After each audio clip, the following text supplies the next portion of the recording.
Welcome to London, Richard. Thanks for having me. Now, your new album, The Trouble with Angels, is a lot heavier than previous efforts. Yeah.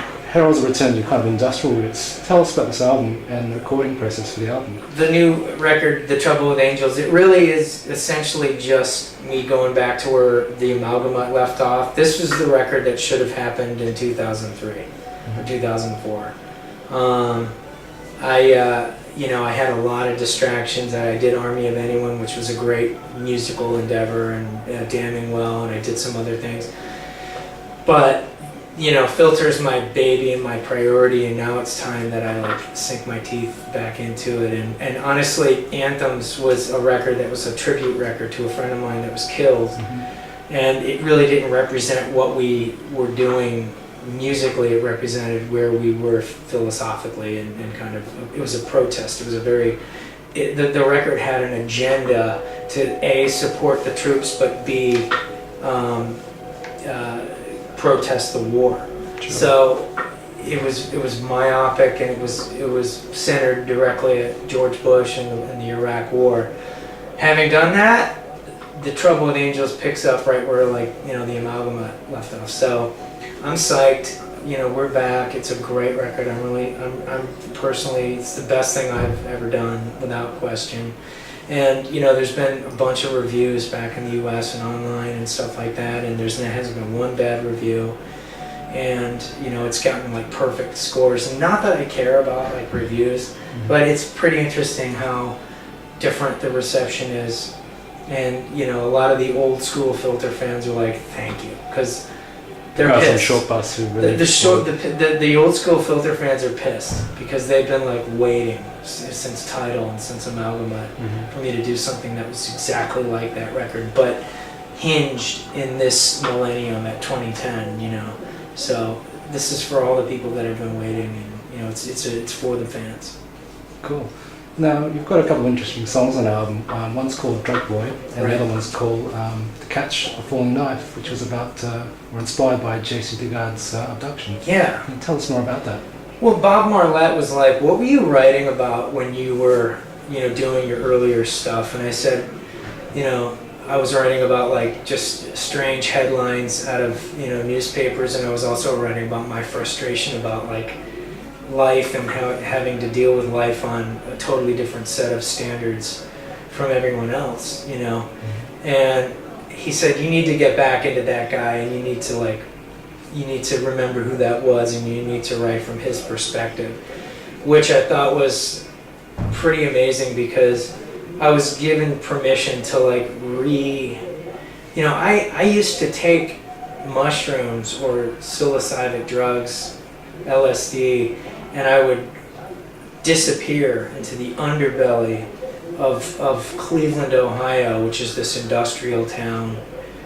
And we used to ride drawbridges most drawbridges go like that. There was a drawbridge that went up and down like that. And we used to get underneath it and sit on the I-beams and ride these bridges up and down for a couple hours. Like the Lost Boys.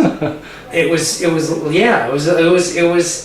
like we don't want to do anything. We're on drugs. We don't want to go into a club or something stupid like that. We want to go into we would wander into jails. There was an abandoned jail right at the center of town, and there were all these boards, and we just found our way into one of these. We took off one of the boards and snuck into the jail, and went down into the basement of the jail and opened up a huge filing cabinet that had been abandoned, and we looked up our birthdays, in the 30s and the 20s.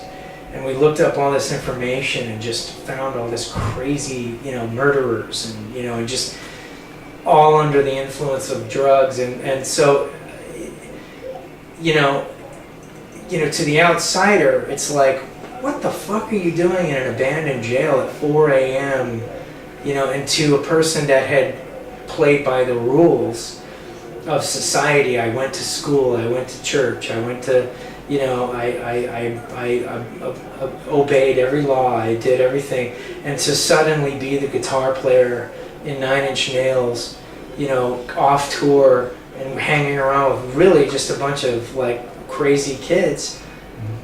From that perspective, I wrote the lines, come along, Sally, Drug Boy is about this like toxic relationship between, Drug Boy and his girlfriend, Sally. And, he says something like 12 hours of acid, let's dig up a casket. And it's like, that's something that we did. We went into graveyards and walked into mausoleums and like broke open the gates and palmed the skull and walked out and like, look at this, and just insane stuff. And I couldn't really talk about it back then for fear of even just being, labeled a grave robber. But it's something that, like, as a return, as a person that doesn't do drugs anymore, I can still kind of pick from that time in my life and write some pretty, meaningful lyrics. And that's what music, you've got to write what you know. Yeah. And when I write just the line like, tonight these chemicals are God, tonight these chemicals are sunlight, golden sunlight.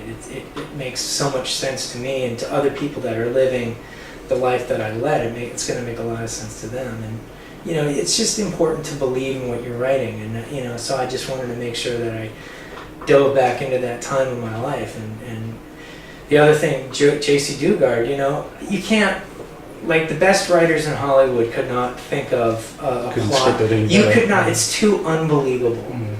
It's like Jeffrey Dahmer. It's too unbelievable that Jeffrey Dahmer is attracted to young men and he gets these young men and he doesn't want them to leave, so he kills them. He even tried to turn one of them into a zombie by trying to give him what are those, lobotomy.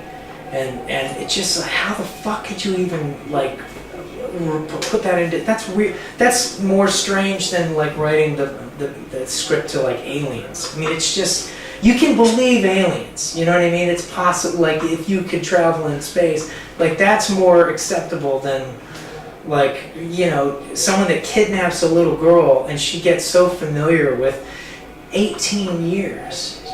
She was kidnapped for 18 years.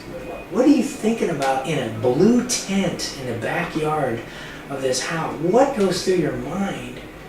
And she learned how to live in that scenario. And then she escapes and goes off and finds her parents. And their parents have like almost moved on, hoping that she was alive.